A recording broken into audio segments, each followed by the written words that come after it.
मुंबई विद्यापीठाच्या सिनेट निवडणुकीत आतापर्यंत ठाकरेंच्या शिवसेनेचे 10 पैकी 7 उमेदवार निवडून आले, तर इतर जागांवरही ठाकरेंच्या शिवसेनेचे उमेदवारच आघाडीवर असल्याची माहिती आहे। त्यामुळे आता सध्या सिनेटच्या निवडणुकीची मतदान मोजणी प्रक्रिया ही सुरू आहे आणि त्यामध्ये 10 पैकी आता 7 उमेदवार हे युवा सेनेचे विजयी झाल्याचं पाहायला मिळत आहे। या संदर्भात अधिक माहिती देतात आमचे प्रतिनिधी वेदांत नेप सध्या आपल्या सोबत आहे। वेदांत, नेमके आता 10 जागांपैकी आता 7 उमेदवार हे युवा सेनेचे विजयी झालेले आहेत, काय अधिकचे अपडेट्स? ज्या प्रकारे आपण सिद्धेश बघितलं, सुरुवातीला जे आरक्षित जागा होत्या 5, त्या आरक्षित जागांचे निकाल आधी जाहीर झाले आणि या 5 आरक्षित जागांमध्ये युवा सेनेने बाजी मारलेली आहे।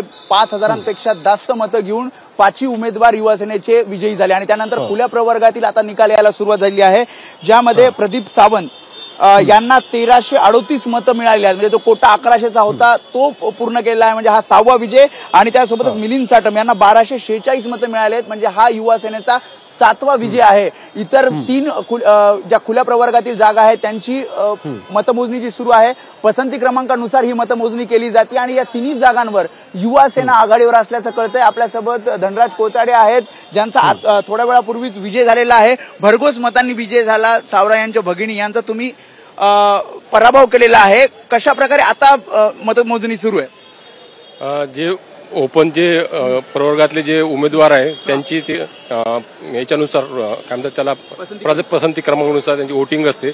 याच्यामध्ये 1, 2, 3, 4 अशा फेऱ्या होत जातील आणि या फेऱ्यामध्ये आमचे जे उरलेले 3 उमेदवार आहेत ते पण बहुमताने निवडून येतील। म्हणजे 2018ची पुनरावृत्ती होईल? नक्कीच होणार आहे, कारण आमच्या युवा सेनेनी आदित्य साहेबांवर एवढा विश्वास युवा सेनेच्या पदाधिकाऱ्यांचा किंवा कार्यकर्त्यांचा। मला विश्वास होता, कारण ज्या प्रकारे 5000 आणि समोरचे साधारणपणे 1000 पण क्रॉस करू शकले नाही मतं?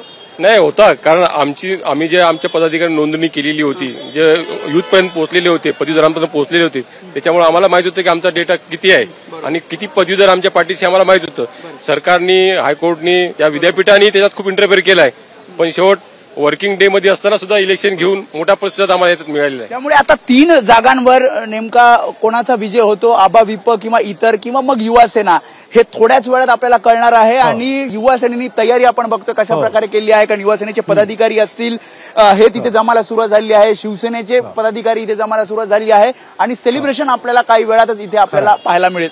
सिद्धेश, नक्कीच वेदांत, त्यामुळे आपण आता बघतोय की ही जी मतमोजणी प्रक्रिया आहे ही आता अंतिम टप्प्यात आल्याचं देखील आपल्याला पाहायला मिळतंय। धन्यवाद वेदांत, तू दिलेल्या अधिक माहितीबद्दल। दरम्यान सिनेट निवडणुकीतल्या विजयावर ठाकरेंच्या युवा सेनेचे नेते वरुण सरदेसाई यांनी काय प्रतिक्रिया दिली आहे पाहूयात। सिनेट निवडणुकीची मतमोजणी सुरू आहे, त्यामध्ये राखीव ज्या 5 जागा आहेत त्याची जवळपास मतमोजणी ही पुरी झालेली आहे। केवळ आता जी इनव्हॅलिड मतं आहे त्यावर जो काही आक्षेप घेतलाय तेवढंच फक्त तांत्रिक बाब बाकी आहे आणि 5 जागांवर युवा सेनेनी निर्णायक आघाडी घेतलेली आहे। जवळपास 5 जागा या युवा सेना जिंकलेली आहे।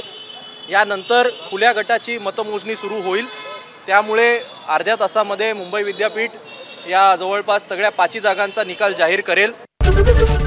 एबीपी माझा, उघडा डोळे बघा नीट।